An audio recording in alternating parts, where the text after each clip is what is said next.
There's a Steven Pinker book called Better Angels of Our Nature that talks about, even though in the short run we see how tough things are, if we zoom out a little bit and say, okay, 200 years ago, to be a woman, to be gay, 30% of children die, lifespan is less than 50 years.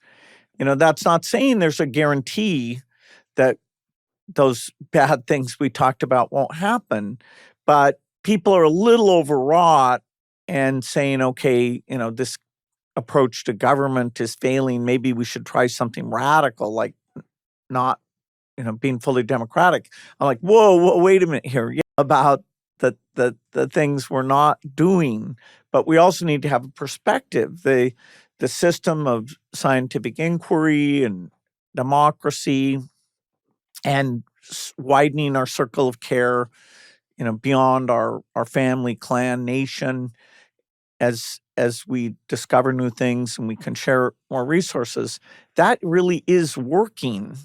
It sounds naive to say that, but the books that really go through that, I find, guide how I think about the world.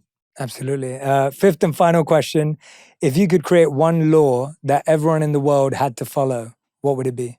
Well, if you look at all these religious texts, I'd say the thing they all eventually come back to is the golden rule, which is to treat people how you would like to be treated. Say that you're about to be born and you don't know if you're going to be born a woman or in Africa. This is a thing that Warren Buffett taught me. What you get to construct the world and how fair it is, and then we will randomly pick and you will be born in some place in some way. And I think the construct that would guide the world you'd want for that is very much going back to that golden rule. Not, okay, let's win wars, let's outcompete or have more money or resources than other people. And so it's kind of it's one of the few universal truths that we should have that guide our behavior.